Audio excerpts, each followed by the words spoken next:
Hello hello everyone, नमस्कार सभी को। सीसी एकेडमी की इस क्लास में आपका हार्दिक स्वागत है, हार्दिक अभिनंदन है।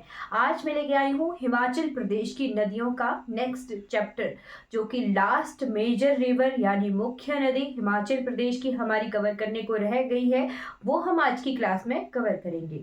आई होप आपको ये सीरीज जो कि हमारी हिमाचल प्रदेश की नदियों के रिगार्डिंग है वो आपको अच्छी लगी होगी, राइट। अगर आपको किसी भी बैच के रिगार्डिंग आपको जो है क्वेरी होगी, आपने पूछना होगा, तो आपने एकेडमी के नंबर से कांटेक्ट जरूर करना है।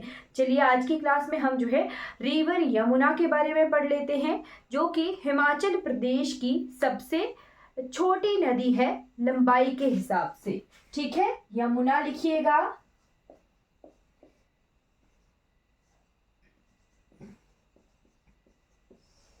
यमुना रिवर हमारे हिमाचल प्रदेश की पांचवी प्रमुख नदी है, राइट। जितनी भी हमने पहले नदियां पढ़ी हैं, जिनमें से हमने चिनाब, रावी, ब्यास और सतलुज पढ़ी हैं, वो चारों नदियां कौन से नदी तंत्र का भाग हैं? तो वो सिंधु नदी तंत्र का भाग है, यानी इंडस रिवर सिस्टम का भाग है। और ये चारों नदियां मिल जाती हैं पांचवी नदी झेलम के साथ। झेलम में मिलकर ये पंजानद बनाती हैं और फिर ये मिलती हैं किस नदी में? तो सिंधु नदी में मिलके ये फिर ड्रेन होती है, गिरती है कहाँ पर? अरब सागर में ये गिरती हैं, राइट। और ये जो यमुना रिवर है, ये कौन सी नदी तंत्र का भाग है? तो ये गंगा नदी तंत्र का भाग है, यानी गंगा रिवर सिस्टम का ये भाग है। तो गंगा नदी की प्रमुख सहायक नदी यमुना है। हम इस क्लास में यमुना रिवर फ्लो सिस्टम पढ़ेंगे, पर जितना हिमाचल प्रदेश में यमुना रिवर का फ्लो सिस्टम है वो हम आज की क्लास में कवर करेंगे, राइट। तो यमुना गंगा नदी में मिलकर फिर ड्रेन होती है, गिरती है कहाँ? बंगाल की खाड़ी में ही गिरती है, राइट। तो रिवर यमुना का फ्लो सिस्टम देखिएगा। रिवर यमुना निकलती कहाँ से है? ओरिजिनेशन ऑफ रिवर यमुना, ठीक। ओरिजिनेशन लिखिएगा, निकलती ये कहाँ से है? तो यमुनोत्री ग्लेशियर से निकलती है, यमुनोत्री हिमनद से निकलती है। यमुनोत्री हिमनद, हिमनद को हिमाचल के लोकल लैंग्वेज में शिगड़ी भी कहते हैं, राइट। ये पेपर में बार बार रिपीट क्वेश्चन होता है कि शिगड़ी क्या है, राइट। तो यमुनोत्री हिमनद कहाँ पर है? पर्वत शिखर का नाम है बंदरपूंछ। बंदरपूंछ पर्वत शिखर है, वहां से यमुना रिवर निकलती है, राइट। अब ये दोनों जगहें जो ग्लेशियर और शिखर मैंने बताया, ये कहाँ पर है? तो ये है जी उत्तराखंड में, राइट। उत्तराखंड, यानी ये हिमाचल प्रदेश में बहने वाली ऐसी दूसरी नदी है जो कि हिमाचल प्रदेश के बाहर से निकलती है। पहली हमने सतलुज पढ़ी है, जो कि भारत के बाहर से तिब्बत से आती है, चाइना से आती है। और दूसरी ये नदी है जो उत्तराखंड से बहती हुई हिमाचल प्रदेश में प्रवेश करती है, फिर हरियाणा जाती है, यूपी, दिल्ली यूपी बहते हुए यूपी में प्रयागराज में ये कहाँ मिल जाती है? गंगा में मिल जाती है। तो प्रयागराज क्या है? प्रयागों में प्रयाग, राइट। सबसे बड़ा प्रयाग है, पंच प्रयाग है। पंच प्रयाग गंगा रिवर सिस्टम में कवर होते हैं, राइट। तो यमुना नदी जहाँ गंगा नदी में मिलती है वहां पर प्रयागराज है। पुराना नाम प्रयागराज का क्या था? तो इलाहाबाद था, ठीक है। चलिए, उत्तराखंड में यमुना रिवर ओरिजिनेट हुई, राइट। उत्तराखंड से के बाद हम कुछ एक इम्पॉर्टेंट फैक्ट्स रिवर यमुना के पढ़ लेते हैं। तो इसका वैदिक नेम क्या है? पौराणिक नेम, कुछ किताबों में लिखा हुआ मिलता है पौराणिक नाम, राइट। तो इसका पौराणिक नेम क्या है? कालिंदी। कालिंदी इसका पुराना नाम है, ठीक। वेदों में हमें क्या मिलता है? तो वेदों में मिलता है कि ये कालिंदी पर्वत से निकलती है नदी, राइट। और अभी अपने जो प्रेजेंट टाइम में बंदरपूंछ पर्वत ध्यान रखना है। पौराणिक काल में कालिंदी पर्वत से निकलने वाली कालिंदी नदी, इस तरह से हमें पुराणों में इसका वर्णन मिलता है। और इसे किस देवता से, किस भगवान से जोड़ा जाता है? तो it is associated with sun god. Sun god यानी सूर्य देवता से इसका जो है संबंध माना जाता है। ठीक है जी, क्लियर हो गया होगा। अब इसकी total length in Himachal Pradesh हम कवर करेंगे। तो हिमाचल प्रदेश में ये कितने किलोमीटर बहती है? तो हिमाचल प्रदेश में ये बहती है 22 किलोमीटर, राइट। यानी हिमाचल प्रदेश में बहने वाली मुख्य नदियों में ये सबसे छोटी नदी है, राइट। वाटर कैचमेंट कितना है? वाटर कैचमेंट क्या होता है? जल ग्रहण क्षेत्र। तो जल ग्रहण क्षेत्र है इसका 2320 किलोमीटर स्क्वायर जो है एरिया इसका जल ग्रहण क्षेत्र है। अब ये पूरा टोटल कितना बहती है, यानी पूरे भारतवर्ष में जब तक ये गंगा में नहीं मिलती तब तक इसकी कितनी लेंथ है, यानी उत्तराखंड से लेके बहते हुए हरियाणा, यूपी, दिल्ली, यूपी तक जो है ये कितने किलोमीटर बहती है? तो 1525 किलोमीटर ये बहती है गंगा में मिलने तक।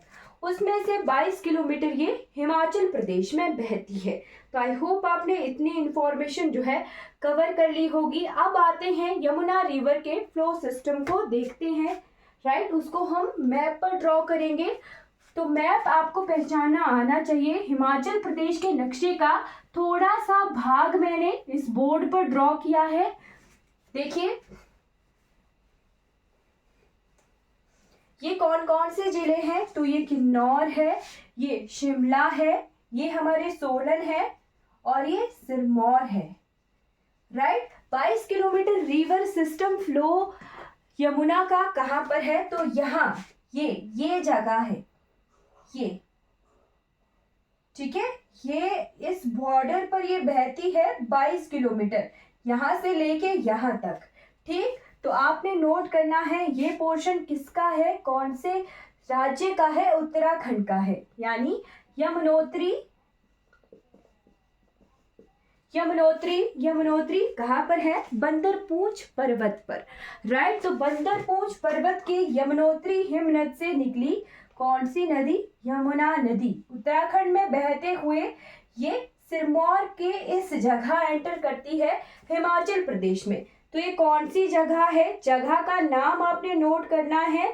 ये जगह है खोदर माजरी। कुछ जगहों पर खोदरी माजरी मिलता है, तो नोट कीजिएगा ये जगह है खोदरी माजरी। अलग अलग किताबों में अलग अलग नाम मिलता है, बट खोदर और माजरी आपने ध्यान रखना है ये शब्द का, राइट। फिर ये 22 किलोमीटर हिमाचल प्रदेश में बहती है और इस वाली जगह पर ये हिमाचल प्रदेश को छोड़कर कौन से राज्य में एंटर करती है? तो हरियाणा में एंटर करती है। आती कहाँ से है? उत्तराखंड से आती है,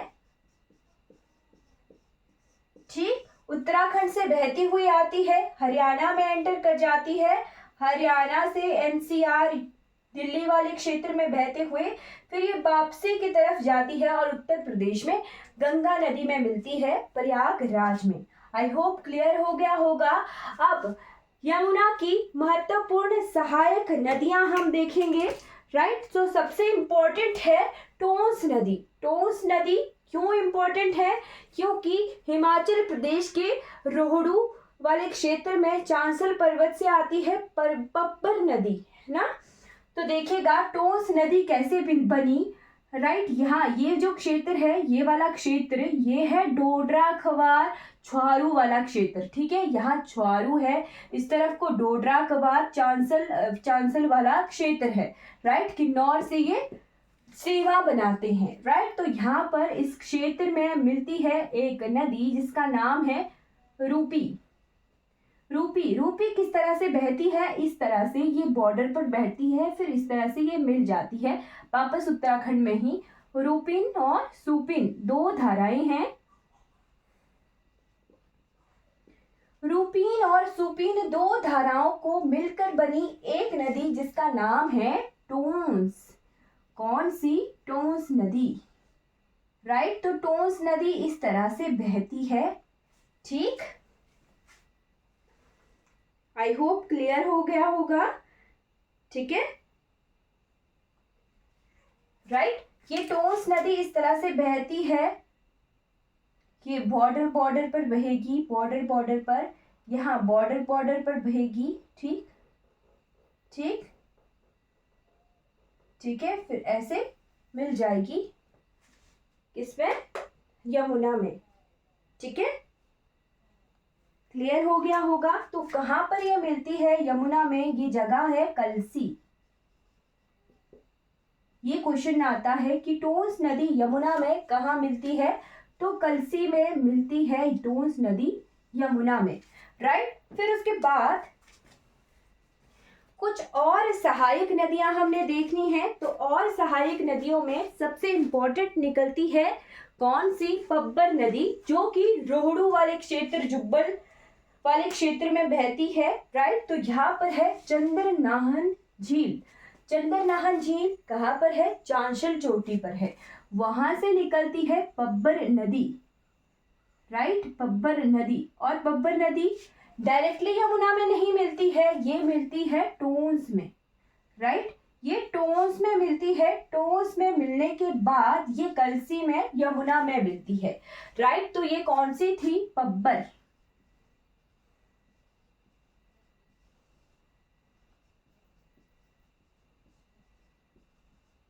पब्बर नदी, पब्बर नदी, पब्बर नदी के बाद पब्बर में मिलने वाली है आंध्रा। तो आंध्रा नदी, आंध्रा नदी चिड़गांव में मिलती है पब्बर में, है ना। ये कौन सी है, आंध्रा। आंध्रा किसकी सहायक है, पब्बर की सहायक है। फिर एक और है जो पब्बर में ही मिलती है, जिसका नाम है पटसरी, पटसरी, ठीक। तो आंध्रा और पटसरी पब्बर में मिलते हैं, पब्बर टोंस में मिलती है, और टोंस फिर यमुना में मिलती है। ये फ्लो सिस्टम है हमारी पब्बर और टोंस, जो कि सहायक है यमुना की, ठीक है जी। क्लियर हो गया होगा। फिर जुब्बल वाले क्षेत्र से ही एक नदी आती है जिसका नाम है गिरी नदी। गिरी इंपॉर्टेंट है, ठीक, गिरी।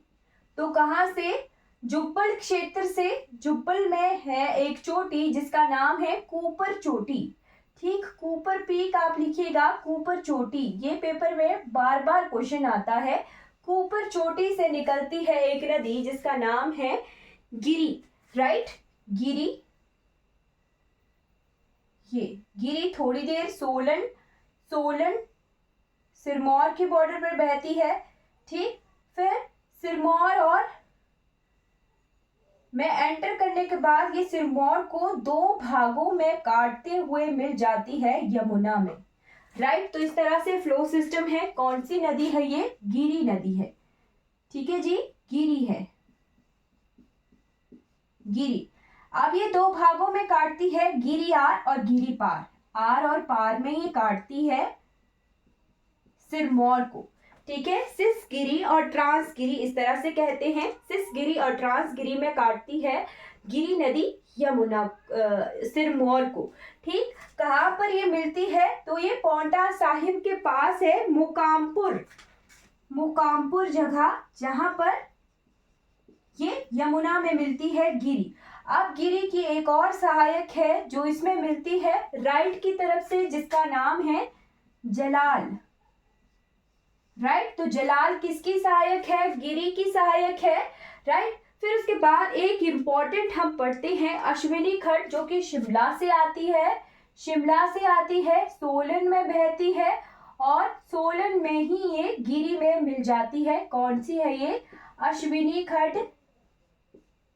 ये इंपॉर्टेंट है, यहां से शिमला शहर के लिए पानी जाता है, ठीक है, अश्विनी खड्ड, राइट। तो अश्विनी किसकी सहायक है, गिरी की सहायक है। गिरी में दो और धाराएं हमें मिलेंगी जो त्रिवेणी संगम बनाती हैं गिरी के साथ, राइट। एक है पाताल और दूसरी है सबरी। तो सबरी और पाताल जो है त्रिवेणी बनाती हैं, ठीक, किसके साथ, गिरी में मिलकर, ठीक। सबरी पाताल गिरी की सहायक है, फिर अश्विनी इसमें मिली, फिर जलाल इसमें मिली, और गिरी जो है मुकामपुर में, यमुना में मिल गई, राइट। तो ये हमारी गिरी नदी हमने सहायक पढ़ी। फिर उसके बाद एक और सहायक है जिसका नाम है बाटा। राइट। तो हमने कितनी सहायक नदियां पढ़ी यमुना की? टोंस, पब्बर, आंध्रा, पटसरी, राइट। आंध्रा, पटसरी मिलती हैं पब्बर में और पब्बर मिल जाती है टोंस में। तो टोंस डायरेक्टली, ये पब्बर और आंध्रा डायरेक्टली नहीं मिलती यमुना में, टोंस नदी जो है कलसी में मिलती है यमुना में, राइट। फिर उसके बाद हमने पढ़ी गिरी के बाद अश्विनी, जलाल, बाटा, राइट। फिर उसके बाद हरियाणा में एंटर कर गई ये कौन सी जगह? तो ये है जगह यहाँ पर ताजेवाला में, ये हिमाचल प्रदेश को छोड़कर चली जाती है हरियाणा। ठीक, आई होप आपको जो है क्लियर हो गया होगा। और ताजेवाला में एग्जैक्ट जगह है डाक पत्थर। ठीक, डाक पत्थर जो है एग्जैक्ट जगह का नाम है, राइट। तो आई होप आपको क्लियर हो गए होंगे। यमुना रिवर का फ्लो सिस्टम हमने पढ़ लिया है। ठीक, इतना सा फ्लो सिस्टम जो कि कितने किलोमीटर का है? 22 किलोमीटर का है और ये हिमाचल प्रदेश में इतने किलोमीटर बहती है, राइट। तो हमने यमुना रिवर सिस्टम के बारे में पढ़ लिया। कितनी इंपॉर्टेंट नदियां हैं हिमाचल प्रदेश की? तो there are total 5 major river of Himachal Pradesh. I hope आपको ये पांचों नदियां क्लियर हो गई होंगी। अगर इन नदियों से रिगार्डिंग कोई भी डाउट रहेगा आपको तो आपने कमेंट बॉक्स में पूछ लेना है, राइट। और आपको किसी भी बैच के रिगार्डिंग आपने जो है कोई जानकारी प्राप्त करनी हो तो आपने एकेडमी के नंबर से कांटेक्ट ज़रूर कर लेना है। Thank you so much for watching this class.